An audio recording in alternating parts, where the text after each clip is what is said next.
Métro, partenaire des restaurateurs et commerçants indépendants, vous présente Sud Radio 10h-11h, Ferniaud fait le marché. Bonjour mes amis, bon dimanche, j'espère que vous êtes bien remis maintenant de vos fêtes avec la grande détox de janvier.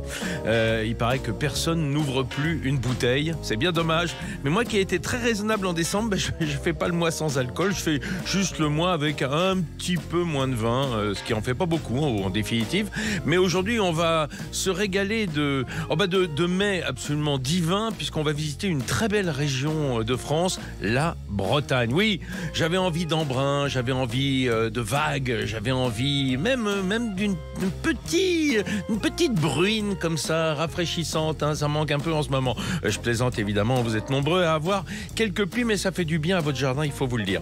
Aujourd'hui, on va partir en Bretagne en compagnie de Catherine Roig qui est à mes côtés en studio. Bonjour Catherine. Bonjour Vincent, bonjour tout le monde. Alors, visiteuse de la Bretagne et je dirais même un peu native, hein, carrément de la Bretagne, et même beaucoup carrément. Et vous venez de publier un livre magnifique en fin d'année 2022 qui s'appelle carrément Bretagne, ou plutôt la cuisine de la Bretagne. Oui, j'y tiens, la cuisine de la Bretagne, car la mouette ou le goéland qui est sur la couverture ne se mange pas. Et donc, dans ces conditions, j'ai demandé à l'éditeur de préciser la cuisine de la Bretagne. Voilà. L'éditeur qui est Hachette. Hachette Cuisine. Ouais. Hachette Cuisine. Alors, j'espère que ce n'est pas un livre qui est vendu au poids, hein, sur les marchés, parce qu'il fait sa tonne, hein, il fait sa petite tonne. Hein, 2,7 kg, je crois. Oui, c'est pas mal. Non, mais c'est un bel ouvrage, et on sent d'ailleurs tout l'amour de la Bretagne. On va en parler tout au cours de cette émission. Et il faut dire pour ceux qui nous écoutent et qui vous connaissent que votre vraie carrière, c'est dans la presse, hein, c'est dans l'écrit, mais à travers la presse, les magazines. Absolument, oui. J'ai longtemps travaillé au magazine Elle, très longtemps même, magazine version féminin, et je travaille aujourd'hui très régulièrement pour Paris Match. Voilà, hein, vous en dépêtrez pas en fait de la presse, hein, parce que c'est votre ADN. J'aime ça. Je dis tout le temps à mes enfants qui pensent que quand on est en vacances, il faut pas faire de photos et qui me disent mais tu es en reportage. Je dis journaliste un jour, journaliste toujours. Eh ben voilà. Et au milieu de tout ça, le temps de faire quelques livres, mais uniquement de ce que vous aimez. Ah oui, bien sûr. Ce que vous aimez ou ceux que vous aimez, puisque vous avez aussi commis un très bel ouvrage l'année dernière, qui était un voyage dans la tête de Pierre Hermé. Exactement. Le grand pâtissier. Pierre ne voulait pas écrire exactement son autobiographie, mais je lui ai un petit peu, on va dire, forcé la main avec l'éditeur, et ça s'est passé d'une manière très harmonieuse et c'était passionnant. Alors, Catherine Roig, cet ouvrage, La cuisine de la Bretagne, et il fait suite à un autre très bel ouvrage du même cru, enfin en tout cas du même éditeur et dans la même, je dirais dans la même esthétique. Dans le même style, dans le même style, qui était Provence. Absolument. Alors si je comprends bien, vous êtes passé de Provence, qui est votre région d'adoption, dans laquelle vous vivez la moitié du temps, à la Bretagne, qui est votre région de naissance. Région natale, absolument. Je suis catalane, espagnole par mon père, bretonne par ma mère. Morbihanaise, on peut dire même. Morbihanaise, oui. Je suis née à l'Armor-Plage, à côté de Lorient, magnifique petit village balnéaire. Et donc j'ai grandi avec un pied dans l'Atlantique et un autre pied dans la Méditerranée. La Provence est à mi-chemin, on va dire, entre les deux. Entre la Catalogne et la Bretagne. Et c'est vrai que entre les deux, mon cœur balance, mais il est vrai que j'ai un amour particulier pour la Bretagne, bien sûr. Bah oui, forcément, puis ce sont tous vos souvenirs. Et d'ailleurs, on va parler beaucoup de cuisine, de recettes, hein, qui sont évidemment on va dire le cœur de ce livre, La cuisine de la Bretagne, et notamment les recettes d'Henriette, parce qu'elles sont nombreuses dans ce livre. Là, vous n'avez pas eu à aller chercher bien loin. Non, mes parents étaient restaurateurs. C'est votre mère, Henriette. Hein, Henriette était ma mère. Ils étaient restaurateurs. Donc, ils cuisinaient chacun à leur tour, mon père et ma mère, à la tête de leur cuisine, qui était un très bon restaurant, avec une réputation régionale. Et ma mère était une cuisinière extraordinaire, complètement instinctive, qui n'avait jamais rien appris. Et à qui, vous savez, le genre de femme à qui on demande une recette et qui vous dit « Oh, bah, tu mets un peu de ça, puis tu touilles. » Voilà. Et elle faisait une cuisine. J'ai un souvenir souvenir extraordinaire d'une potée aux oreilles de cochon. Et ça, c'était extraordinaire. Donc, il y a quelques recettes dans le livre, effectivement, qui sont les siennes. Et je regrette de ne pas en avoir noté davantage quand elle était encore parmi nous. C'est déjà pas mal et ça fait vraiment le pendant aux recettes de chefs et de restaurateurs et de tous ceux qui ont émaillé ce livre, cet ouvrage. Catherine Roig, on se parle avec franchise. Hein. Vous savez, notre devise à Sud Radio, c'est parlons vrai. Allons-y. Est-ce que c'est pas un peu plutôt la cuisine du Morbihan, hein? Parce que vous avez un peu voyagé en Bretagne, mais on sent vraiment votre attachement à l'Orient et autour. Alors, on va clarifier ce sujet tout de suite. On a commencé effectivement le livre à Lorient. On l'a commencé le 24 juin 2021, à 4 h du matin, à la criée de Lorient. Ah bah, dites donc. Voilà, sous la pluie, etc.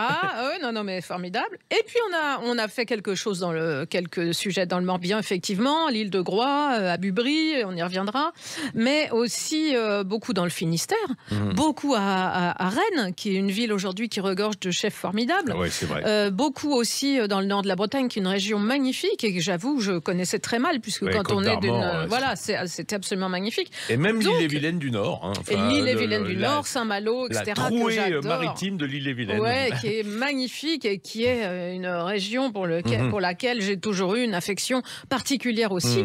Donc je m'inscris en faux contre cette très bien. petite... voilà. C'était pour clarifier, Catherine. D'ailleurs, quand vous dites vous parlez de votre co-auteur et photographe de ce livre, et c'est vraiment important dans ce livre, hein, l'iconographie et la photo.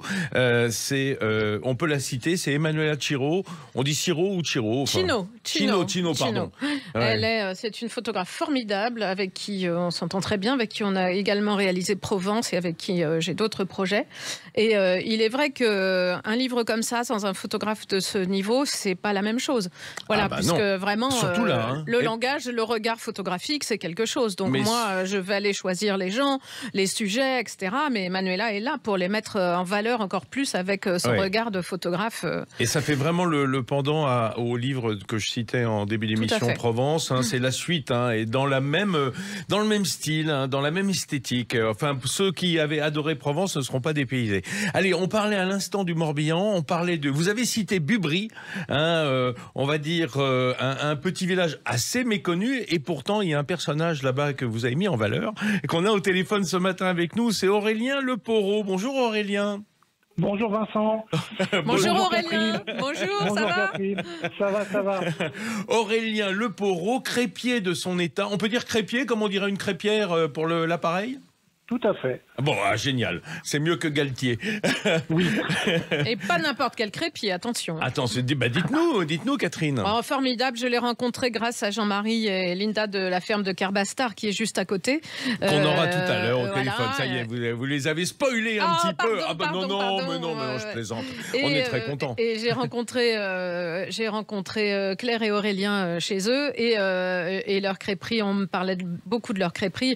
Je leur ai dit, vous voulez pas nous emmener là-bas? Ils nous ont fait. C'était fermé ce jour-là, je précise. Oui. On les a embêtés. Aurélien a sorti sa pâte. Il en a fait pour nous, pour les photos. Il nous a fait goûter des galettes bien crasses, comme on dit par chez nous. Qu'est-ce que ça veut dire, c'est-à-dire croustillantes.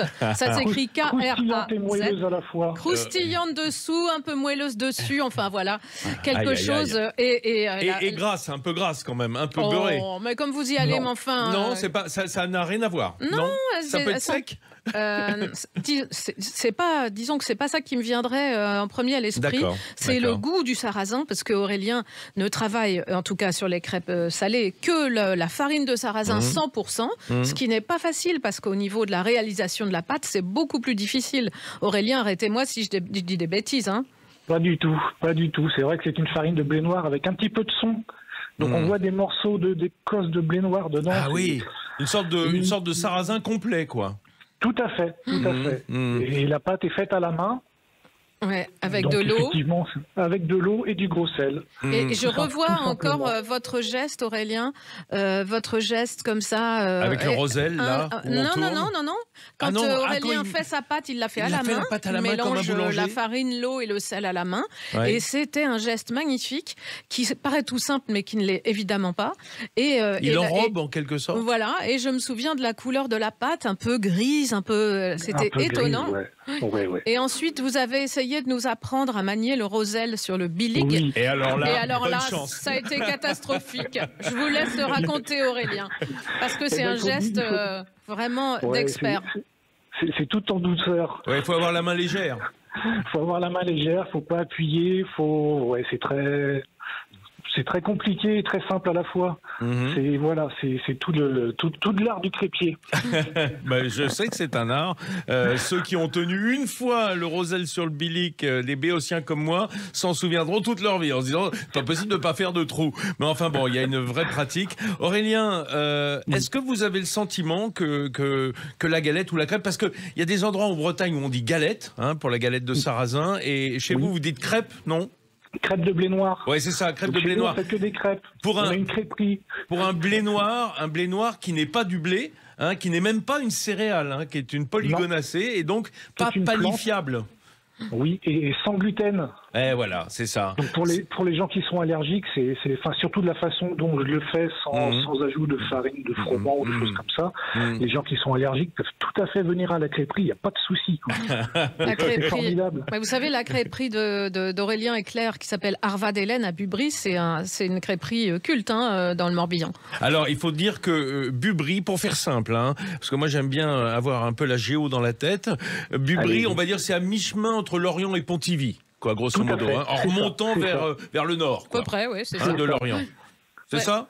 Oui, C'est bon. ça. Ouais, bon, on est pas mal. On est pas mal pour ceux qui voudraient On trouver. est dans le centre du Morbihan. Mais on est dans le Morbihan de l'intérieur des terres, parce que c'est vrai que, Catherine, en Bretagne, on parle souvent du littoral, on parle souvent de la mer, des produits de la mer. Alors, on parle aussi Et pour du cause. cochon et du maraîchage. Mais oui, pour cause, c'est que c'est c'est quand même une presqu'île, la Bretagne. Il y a des centaines Donc, de kilomètres de littoral. Ouais. de littoral. Mais vous avez fait la part belle à l'Argoat, à cette Bretagne de l'intérieur des terres. On va y revenir dans une seconde. Métro, partenaire des restaurateurs et commerçants indépendants, vous présente Sud Radio 10h-11h, Ferniaud fait le marché. Alors, je suis en studio ce matin avec Catherine Roig, l'auteur de... Alors, attention, quand je dis auteur, c'est avec un E à la fin. Auteur. Moi, j'aime pas autrice. Je trouve que le triste, c'est triste. Mais, Du moment que vous mettez un féminin, ça me va. mais je le mets. Je le mets. Ne croyez pas surtout que je Voilà. sois macho sur les auteurs. Pas du tout, du tout, du tout. Et alors, vous êtes auteur donc de ce livre La cuisine de la Bretagne. Le premier opus de votre collection des Tours de France, des belles cuisines, commencé par Provence. Et là, il n'y avait pas la cuisine de la Provence, mais vous êtes dit après, non, là quand même pour la Bretagne, il y aurait tellement plus à dire que je vais limiter à la cuisine et en tout cas aux produits. Et on est au téléphone avec le crépier de Bubry dans le Morbihan, Aurélien Leporeau. On parlait un petit peu de vos crêpes. Alors, qu'est-ce que c'est votre recette, vous, cher Aurélien, la recette qui vous vient tout de suite en tête lorsqu'on ne connaît pas? Qu'est-ce que vous avez envie de servir quand on vient chez vous? Eh ben, tout simplement la complète. Ah, qu'est-ce que c'est la complète? Qu'est-ce que c'est la complète? C'est la crêpe de blé noir avec un œuf, alors brouillé ou miroir. Ah oui, Au d'accord. choix. Quand vous dites miroir, c'est l'œuf au plat, quoi. Voilà, c'est ça. Ouais. De l'emmental et du jambon. De l'emmental et du jambon. Alors, le jambon, c'est important en Bretagne. On n'a pas Du encore jambon trop de parlé cochon cochon, breton. mais il faut du cochon partout, pratiquement. Et oui, il y a du cochon partout. Ouais. Donc oui, du cochon breton. Et ouais, moi c'est ça, c'est la crêperie, c'est ça d'abord. Mhm. C'est la complète. Mhm. Et après, on peut partir avec les produits locaux, les produits justement de nos amis de la ferme, nos petits maraîchers du coin là. Et, Ouais, ouais. et c'est parti quoi. Alors, attendez, moi, je vais vous poser des questions ultra techniques, Aurélien Leporeau. Allons-y.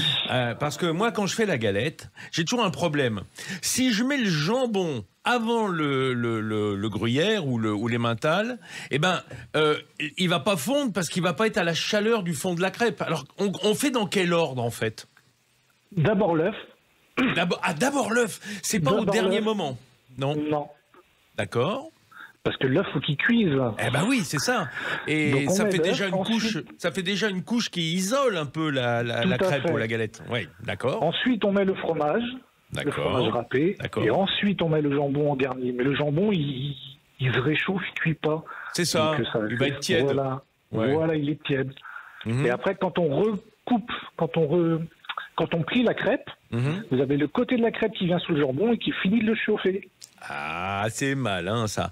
Mais attendez Aurélien, là aussi question technique, question de spécialiste, puisqu'on est dans la crêpe ce matin de blé noir.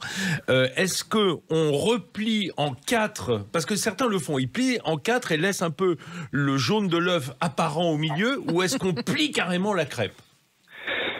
On la plie en 4 en laissant le jaune au milieu. Ah, c'est ça. À dire, hein. On ramène les coins, quoi, en quelque sorte. Hein. Voilà, on ramène les coins, mais on laisse au centre pour voir ce qu'il y a à l'intérieur. Parce qu'il ne faut pas l'écraser. Eh ben non, et puis ça met de la couleur dans l'assiette.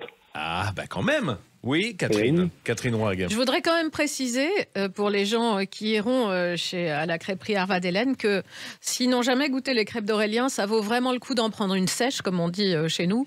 C'est-à-dire juste passer au beurre salé. Parce que la pâte d'Aurélien est tellement particulière qu'il faut vraiment la goûter nature. Voilà. Oui, parce que ça a un goût puissant. C'est un goût puissant, le sarrasin. C'est un goût terreux, rustique, etc. Mais quand je dis terreux, chez moi, c'est pas un défaut. Hein. Non, pas du tout. C'est vraiment, mais voilà, je conseillerais parce que cette pâte est tellement particulière.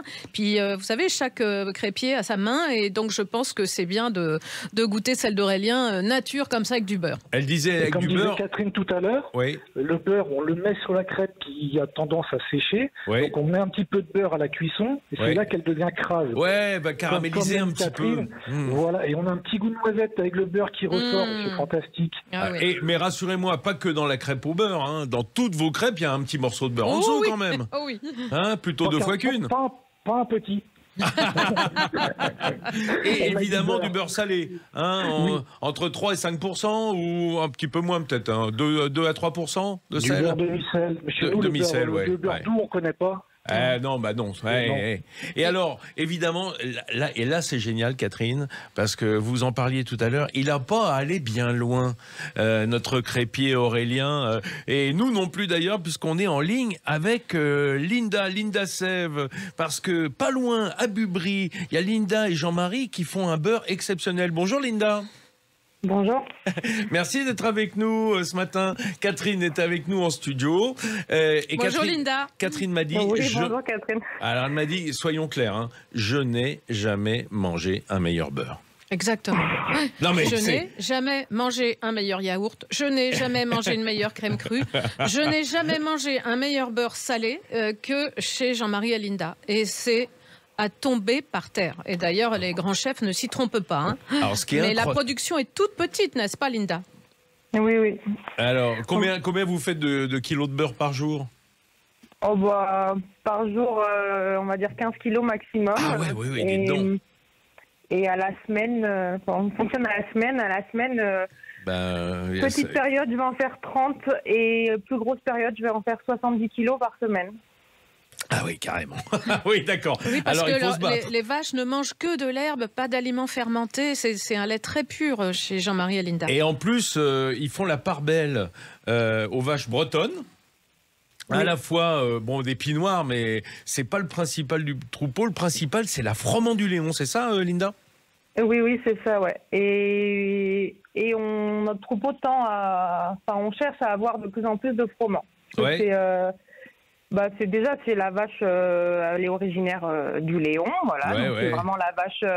Et c'était la vache. Là, on est au nord-ouest, hein. Le Léon, c'est voilà. Ouais. Mais c'est une vache typique bretonne et qui était réputée pour la qualité de son lait avec lequel les Bretons faisaient du beurre. Bien sûr. Et attendez, voilà. Linda, il faut dire un truc absolument incroyable, c'est que Emanuela Chino, elle vous rend vraiment hommage avec la photo de vos galets de beurre, hein, parce que ce sont comme des boules, boules de beurre qui sont photographiées. Et là, on voit l'apport de la froment du Léon, hein, parce que vous avez moitié de votre troupeau, grosso modo, en froment. Quelque chose comme ça. Et là, on voit la couleur. Parce que vous parlez de la qualité, mais la particularité, Catherine, de la froment du Léon, c'est qu'elle fixe le carotène de l'herbe. Exactement. Et elle a un beurre elle donne un lait carrément assez jaune bouton d'or. Quoi, voilà, si jaune, c'est et le beurre, froment. il est très très très jaune, tire un peu sur le safran, il est magnifique. Et puis il y a ce goût qui est d'une authenticité et d'une fraîcheur, c'est incroyable. Vraiment, je vous engage à le goûter. Alors, Linda, tout le monde ne sait pas faire du beurre. Hein, tout le monde n'a pas eu la chance dans son enfance. D'ailleurs, vous non plus, hein, parce que vous êtes connu avec Jean-Marie, vous êtes connu à Versailles, dans une école de paysagistes, et tombé amoureux, puis vous vous êtes dit, on va se mettre en Bretagne, puis on va faire du beurre. Je ne sais pas comment ça vous est venu. Jean-Marie est breton. Hein. Ah bah oui, ça aide. Il vous a convaincu. En Bretagne. Voilà. Il vous a convaincu. Linda, comment on fait du beurre? Parce qu'il y a une autre photo, moi, qui m'a beaucoup plus ému encore que le beurre, c'est le seau de crème crue. Non, mais c'est dingue. Cette photo, avec vous à côté, Linda, je dois dire, vous êtes magnifique et le seau l'est tout autant. On a envie de plonger dans la crème. Alors, rappelez à ceux qui nous écoutent ce matin, comment à partir de crème, on fait du beurre? Oui, bah déjà la première étape, c'est quand même avant la crème, c'est écrémer déjà, écrémer le lait. Voilà, c'est déjà très important. On écrème le lait, donc on sépare le lait écrémé de la crème avec une écrémeuse. Et à partir de ça, la crème, elle est ensemencée. Enfin, on met des ferments lactiques dans la crème qui vont la faire s'acidifier, qui vont développer les arômes. Enfin, voilà. Eh oui, parce que les ferments lactiques, c'est ça qui donne le goût à la crème et au beurre. Hein. Voilà, c'est pas la matière grasse elle-même, c'est le plus. C'est les deux. Hein. Ouais, d'accord. Et en fait, la Froment-du-Léon, son lait est très riche, il est très gras. Ouais. Et, très gras, très jaune, ça donne envie rien que d'en parler ce matin. Voilà. Et en fait, à partir de cette crème, ensuite, elle mature pendant quelques jours, et à partir après de cette crème maturée, on va la baratter pour obtenir le beurre. Alors, quand vous dites maturer, c'est là que les ferments lactiques entrent en ligne de compte. Il y a une sorte de mini-fermentation qui se fait en quelque sorte. Oui, c'est ça. Enfin, c'est le développement des bactéries, bactéries lactiques. C'est ça. Et ça, c'est ce qui va donner le goût. Oui, c'est ce qui donne le goût. C'est cette maturation qui va lui... Enfin, pas uniquement, mais oui, entre autres, c'est cette maturation de la crème qui va lui donner son goût. Après, Et à quel moment vous salez? Et on sale après. Donc après le barattage, en fait, on obtient les grains du beurre, en fait. Ce sont séparés du lait ribot. Des petits nodules, voilà. Qui vont s'agglomérer après. Oui, alors ça, après, on le rince. On enlève bien tout le lait ribot. On le rince bien pour garder vraiment que les petits grains de beurre. Et voilà. Et après, ces petits grains de beurre, on va les malaxer, donc on va les réagglomérer ensemble. Donc là, après, on obtient du beurre doux. Et après, on sale. Après on incorpore le sel. À combien de pourcentage, vous? Et nous, on le sale très peu, parce qu'on le sale en dessous de 2%. Ah oui, d'accord. En fait, le sel, c'est un exhausteur de goût. Donc, il a déjà assez de goût comme ça, votre beurre. Exactement. Si je vous sale mon beurre comme un beurre industriel, en fait, il va vous paraître très, très salé. Alors qu'en fait, il ne va pas l'être, mais c'est juste que comme naturellement, il a déjà beaucoup de goût, on n'a pas besoin de mettre beaucoup de sel pour lui donner du goût. Merci beaucoup, Linda, d'avoir été avec nous. Je vous laisse retourner à votre laiterie et à vos vaches. Merci Aurélien Leporo, le crépier, qui nous a donné lui aussi drôlement envie. On est déjà galette de sarrasin et crêpes de sarrasin et beurre fermier. On est déjà pas mal. On reste avec Catherine Roig. On se retrouve tout de suite après la pause. Métro, partenaire des restaurateurs et commerçants indépendants, vous présente... Sud Radio, 10h-11h, Ferniaud fait le marché. Toujours en visite en Bretagne, en compagnie de Catherine Roig, qui a écrit ce très beau livre, La cuisine de la Bretagne, bien aidée en cela par Emanuela Chino, qui est photographe et qui a vraiment un coup de patte extraordinaire, parce qu'elle donne cette impression d'y être. Je ne peux pas dire mieux, on a presque l'arôme des plats, la couleur des paysages, tout y est dans ce livre, et ça fait un ensemble absolument divin. On continue notre balade, comme je vous le disais. On quitte le Morbihan où on était à Bubry avec un crépier extraordinaire, une fermière de rêve. Et on va monter vers le nord, plutôt dans les Côtes d'Armor, pas loin de Saint-Brieuc, parce que on a beaucoup parlé de beurre. Enfin beaucoup, pas assez à mon goût. On n'en parle jamais assez. On n'en parle jamais assez. Mais en Bretagne, il en est question quand même. Tout le temps. Du beurre salé, du beurre de micelle. Et on se dit, enfin moi la première image que j'en ai, quand on me dit beurre de micelle en Bretagne, je pense pâtisserie et boulangerie, hein, c'est-à-dire des spécialités. Et je pense kouign-amann. Bien sûr. Bien sûr. Hein, bien sûr. Alors, même si le kouign-amann est douarneniste de naissance, il a essaimé dans toute la Bretagne. Et là, du côté de Saint-Brieuc, je connais quelqu'un qui est pas manchot, comme on dit, du côté kouign-amann. C'est un meilleur ouvrier de France Boulanger, c'est Sylvain Herviot. Bonjour Sylvain. Bonjour Vincent, bonjour. Bonjour Sylvain. Alors Sylvain, vous êtes mof, je le disais, vous êtes formateur en boulangerie et spécialiste comme tous les boulangers bretons du kouign-amann. Ben oui, c'est notre histoire, c'est notre tradition, donc du coup il faut pouvoir le mettre en avant et en lumière, c'est bien. Alors je vous ai appelé Sylvain pour nous éclairer un petit peu. Il y a une recette de kouign-amann dans le livre La cuisine de la Bretagne, mais je voulais être un peu œcuménique et me dire voilà, je voulais un boulanger qui représente toutes les tendances du kouign-amann. Cela dit, très honnêtement, la tendance c'est plus il y a de beurre et de sucre et mieux c'est. On va dire, qu'est-ce que c'est un kouign-amann pour ceux qui nous écoutent et qui voudraient, qui auraient le rêve de se lancer dedans? C'est de la pâte à pain, donc farine, eau, sel, levure, levain, levure, ça dépend de comment le boulanger travaille. On peut utiliser les deux. À la base, notre abaisse de pâte, elle peut être soit au levain, soit à la levure. Ça va être juste un peu plus long dans le temps de fermentation, mais oui, les deux sont possibles. Il faut savoir quand même que dans les années 1860, la levure était très peu démocratisée dans nos boulangeries. Et historiquement, le kouign-amann existait déjà, donc du coup, c'était plutôt levain. Attention quand même aux grosses doses de levain, parce qu'avec le beurre, on pourrait avoir l'effet, le côté un petit peu rance qui pourrait apparaître à cause de l'acidité. D'accord, oui, mais alors, cela dit, mon cher Sylvain, allons jusqu'au bout des choses. Le kouign-amann, c'est gras et sucré, c'est pas une critique, c'est une constatation. Absolument, c'est gras et sucré. Est-ce que justement l'acidité du levain dans le développement ne contrebalançait pas un peu, donnait pas un petit peu de fraîcheur en quelque sorte? C'est clair, tout à fait. L'acidité du levain permettait justement de réduire cet impact un petit peu gras et sucré. Maintenant aujourd'hui, on va plutôt utiliser de la levure. Ouais. Maintenant aujourd'hui, sur une recette, on va avoir donc une pâte à pain sur, on va dire, une part, et on aura une demi-part en beurre et une demi-part en sucre. Alors, d'accord. Alors, si je comprends bien, on a moitié d'abaisse, enfin moitié de pâte, un quart de sucre, un quart de beurre. Eh ben oui, si tu veux raisonner comme ça marche aussi comme ça. Non mais, je sais pas que je raisonne comme ça, j'essaye de me représenter.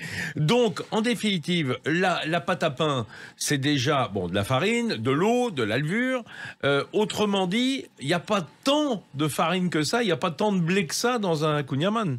Dans un kouign-amann de 500 grammes, on sera à peu près aux alentours de 70 grammes de farine à peu près. Donc ça vous laisse un petit peu imaginer ce qu'il y a comme part de beurre et de sucre dans le produit.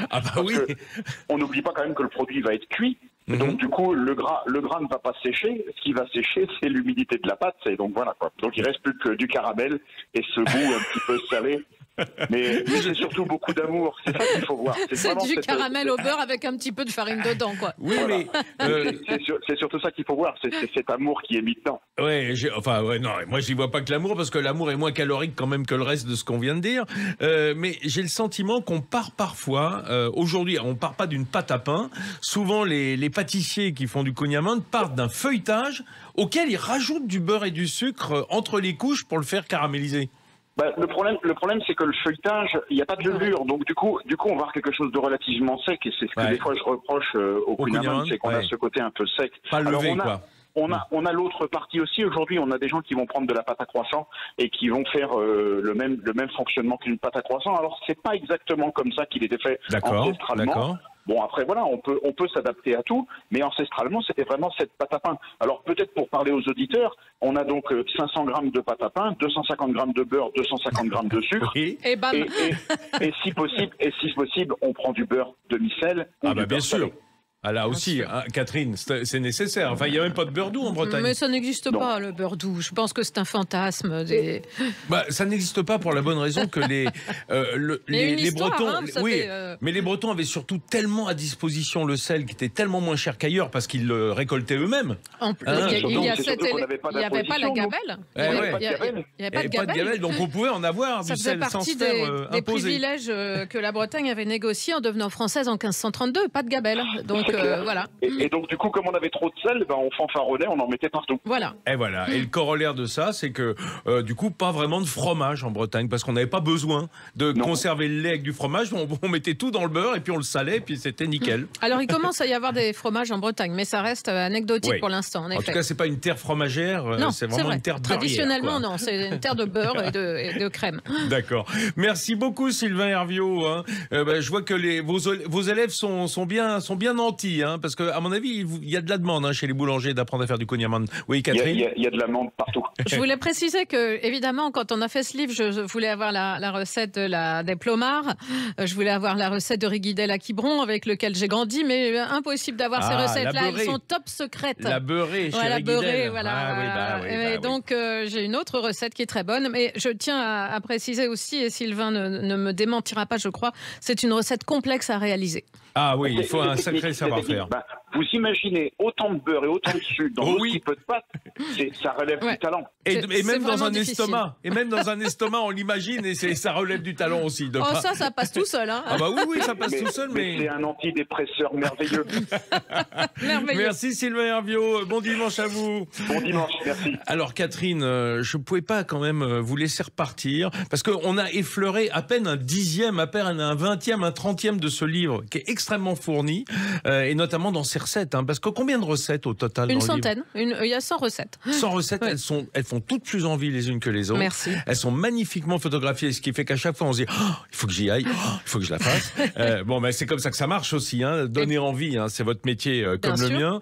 Je pouvais pas quitter la Bretagne et vous quitter sans avoir parlé quand même d'un produit maritime, parce que on a parlé que de produits de l'intérieur des terres et il y a un produit que je trouve est un peu délaissé en général, c'est la moule. On parle beaucoup des huîtres, on parle beaucoup des coquilles Saint-Jacques quand on parle de coquillages, mais la moule pas vraiment. Et pourtant, il y a un sacré gisement du côté de la baie du Mont-Saint-Michel et je crois pas que c'est Rémi Hurtaud qui va me démentir. Bonjour Rémi.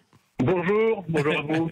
Vous êtes, alors il faut écouter bien ce nom, prenez votre stylo, notez mytiliculteur. Voilà, ça c'est celui qui élève les moules.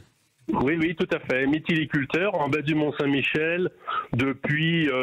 Alors en bas du Mont-Saint-Michel, je suis la 2e génération. Ouais. Mais dans notre famille, nous sommes mytiliculteurs. Je dois être la 7e génération. Oh là là! Incroyable. Ah oui, d'accord. Mais il faut bien dire que tous les mytiliculteurs, c'est ça, c'est la soif, ça. C'est l'envie de cidre.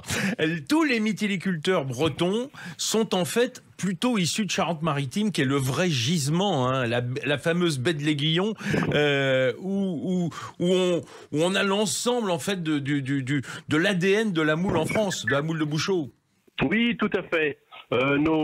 Nos parents, enfin moi je parle pour mon père et ses collègues, sont venus en Bretagne fin des années 50, originaires de la baie de l'Aiguillon. Donc la baie de l'Aiguillon, pour situer, c'est Sud-Vendée, Nord-Charente-Maritime. On est en face de l'île de Ré.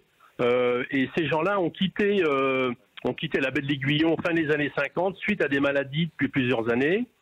Et puis un des responsables professionnels avait eu vent que quelques Bretons en baie du Mont-Saint-Michel s'essayaient à la mytiliculture. Alors, ils ne connaissaient pas la technique du bouchot, donc les moules de bouchot. On peut dire que ce sont des pieux plantés dans le fond de la mer. Tout à fait, on plante des pieux, on essaie de les aligner, de les mettre droits, on fait des rangs qui font à peu près 100 mètres. Et les Bretons qui s'essayaient n'avaient pas cette technique et n'avaient pas la même espèce aussi. Ah, voilà. Ah bon? Non, ils avaient l'espèce indigène qui est la gallo-provincialis, la gallo-provincialis. Ah oui, la même que la moule d'Espagne en fait, une grosse moule. Exactement, la moule de l'étang-de-Thau, etc. Oui. Et un peu plus compliqué à élever. Et les Charentais, Vendéens, sont arrivés fin des années 50 avec leur moule qui est la Mytilus edulis, qu'on appelle la moule commune en fait. C'est ça. Qui est plus petite, mais plus goûteuse, on peut dire. Elle aussi. Elle est charnue, et puis à contrario de la gallo-provincialis, elle a qu'une activité sexuelle par an. Voilà. Ah oui, donc c'est triste. Elle garde tout pour l'assiette, en fait. Exactement. Pour se révéler au grand jour. Exactement. Dites-moi, Rémi, cette moule, elle est, elle a trouvé un terroir de prédilection là autour du Mont-Saint-Michel. Vous avez en quelque sorte évangélisé en matière de moule la Bretagne, vous, les Charentais et Vendéens. Oui, alors faut peut-être pas exagérer quand même, mais nos parents sont arrivés avec leur technique, avec leur savoir-faire, qu'il a fallu forcément et bien évidemment adapter au site, puisque même dans les 3 baies des Côtes d'Armor, où il y a des moules de Bouchot, où ce sont aussi des collègues issus de ce petit village de Charente-Maritime, il a fallu faire des petites adaptations locales, etc. Mais globalement, on a la même technique que nos collègues qui sont restés là-bas en Charente-Maritime. Et aujourd'hui, la moule est devenue un produit breton, hein, Catherine. C'est ça qui est le plus important. Magnifique. Baie du Mont-Saint-Michel, baie de Saint-Brieuc, les moules de l'île de Groix qui sont élevées sur corde pour le coup. Et on cuisine. Alors, elles vont merveilleusement bien avec le carigos, la fameuse épice lorientaise. J'en étais sûr que vous alliez ramener tout en Morbihan. C'est fou. Voilà. Hein, c'est pour vous taquiner. C'est votre atavisme. Non, mais en même temps, vous avez un nom de famille, Roig, qui est presque l'anagramme de Groix. Hein. Oui. Il manque le X. Voilà, exactement. Mais on l'a dit, hein, il n'y a pas de X dans les moules qui n'ont une activité sexuelle qu'une fois par an. Donc pas de X. Hein, vous avez bien compris. Je vois simplement, pour le citer en page 372, une recette de moule sauce tomate au barbecue qui a l'air extraordinaire et qui est une recette de Grégoire Fouché et Sybille Céliam au restaurant Bercail à Rennes. Hein. On fait la part belle aussi à la capitale rennaise dans votre livre, hein, dans plus de 100 formidable recettes. Restaurant. Hein. Un formidable restaurant. Et puis, vous disiez le carigos. Voilà un autre produit que vous pourrez découvrir dans ces pages. Le carigos, inventé par un pharmacien lorientais, hein, parce que c'était le retour de toutes les épices. Hein, Lorient aussi, bien c'est sûr, un port. C'est la raison d'exister de Lorient à la base. En 1666, c'était le comptoir des Indes. Donc voilà, ça a été créé comme ça. Et les bateaux revenaient des Indes. Et au 19e siècle, Monsieur Gosse, pharmacien de son état, a créé la recette du carigos. On dit qu'il la tenait peut-être d'un naufragé indien qui l'aurait sauvé, etc. Enfin bon, ça je l'ai jamais vérifié. Mais ça va très bien avec les moules en tout cas. Merci beaucoup Catherine d'avoir été. Je suis désolé, hein, c'est passé tellement vite et on a donné à peine un aperçu, mais je crois que ceux qui aiment la Bretagne et même ceux qui ne la connaissent pas découvriront le reste dans votre ouvrage, hein, la cuisine de la Bretagne aux éditions. Elle est merveilleuse cette cuisine. Et merci beaucoup aux mytiliculteurs, hein, Rémi Hurtaud et à son frère de nous avoir donné un peu envie aussi de visiter la baie du Mont-Saint-Michel, mais dans notre coquille. Voilà. Alors vous savez quoi, Catherine ? Côté breton. Côté breton. On était en Bretagne, on va partir en Grande-Bretagne tout de suite après la pause. Ça vous va ? Ah, j'adore. Oh bah ça fait sens quand même. Métro, partenaire des restaurateurs et commerçants indépendants, vous présente Sud Radio 10h-11h, Ferniaud fait le marché. Alors comme je vous le disais juste avant la coupure, on est passé de la Bretagne à la Grande-Bretagne puisque je suis à Londres au restaurant Bagatelle. Alors Bagatelle, c'est le nom du restaurant, mais c'est aussi le nom d'un groupe de restauration, un groupe français qui s'exporte dans le monde, et je suis avec un des 2 fondateurs de ce groupe Bagatelle qui est Aymeric Clément. Bonjour Aymeric. Bonjour. Merci de m'accueillir dans votre restaurant. Alors, ce qui m'intéresse, Aymeric, et on est face au chef Rocco Seminara. Bonsoir Rocco. Bonsoir. C'est comprendre comment les Français s'exportent. Comment est-ce qu'on exporte cet art de vivre et cet art de manger à la française dans beaucoup de pays. D'ailleurs, dans le groupe Bagatelle, combien de restaurants dans combien de pays ? Alors aujourd'hui, on a 15 restaurants dans 13 pays. Oui. Et à des pays très divers. Hein. Ça a démarré aux États-Unis l'aventure, non ? Exactement, à New York, en 2008. Qu'est-ce qui vous a donné envie, vous, de vous lancer dans ce projet, en fait, d'être une sorte d'ambassadeur de la cuisine française à l'étranger ? Alors au début, c'était pas ça. C'était un choix de vie qui est arrivé presque par hasard. Parents restaurateurs, je me suis dit, dans ma vie, jamais je n'irai travailler dans la restauration, jamais je m'aurai un restaurant de ma vie. Et comme quoi, il faut jamais dire jamais. et donc c'est vrai que toute ma vie, donc à partir de 14 ans, j'ai commencé à travailler dans le restaurant de mon père, en cuisine, à la plonge, et puis après ensuite en salle. À l'âge de 22 ans, j'ai décidé de partir aux États-Unis sur un coup de tête. À quel endroit dans le sud de la France ? À Draguignan, à côté de Draguignan, c'est un petit village qui s'appelle Salerne, dans le Var. Je dis bonjour à tout le monde d'ailleurs dans le Var, parce qu'on a mon restaurant préféré qui est Bagatelle à Saint-Tropez. Terre de vin et de truffes, donc ce au Var là-haut. Et vous avez commencé à New York, c'est un peu une péripétie de la vie qui vous a amené là-bas. C'est exactement ça. En fait, je devais partir pour 15 jours et je suis resté 25 ans. Je tombais amoureux d'une américaine, j'ai voulu l'épater un peu, donc je suis resté un peu plus longtemps que prévu. Alors ce qui était marrant, c'est qu'au départ, j'avais pas de visa, donc je faisais 3 mois, je travaillais, je prenais tout mon cash et je repartais en France, je dépensais tout et je revenais. Alors, on est habitué en France à avoir souvent une confusion pour le grand public entre les chefs et les restaurateurs. Restaurateur, c'est bien un métier différent que chef. Vous n'êtes pas cuisinier vous-même? J'aurais voulu, j'aurais rêvé d'être cuisinier. D'ailleurs, je ressemble à un cuisinier, parce qu'on me demande souvent si c'est moi qui fais les recettes. En fait, je pense que depuis la nuit des temps, un restaurateur, c'était un chef d'abord. C'était d'abord le chef et ensuite la salle, c'est devenu un accessoire. Et en fait, je pense qu'après, ça a évolué où la salle est devenue... il y a eu des restaurants de chefs et il y a eu des restaurants de restaurateurs qui sont des restaurants qui je pense, vendaient plutôt une ambiance ou autre chose et la nourriture était accessoire.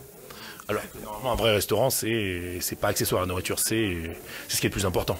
Alors d'ailleurs, c'est peut-être aussi pour cela que vous avez, on dit nul n'est prophète en son pays, en restauration c'est souvent vrai, vous avez démarré à l'étranger, on sait que les New-Yorkais, surtout à l'époque à laquelle vous avez commencé, étaient plus sensibles peut-être au concept, à l'ambiance, à la réception à ce qu'il y avait dans l'assiette, et puis ça a beaucoup changé. En fait, Bagatelle, au tout départ, ça devait être un petit bistrot de quartier. En fait, c'était l'idée justement d'avoir un bistrot avec une cuisine qui est assez accessible et que les gens puissent reconnaître et aiment manger tous les jours de la semaine.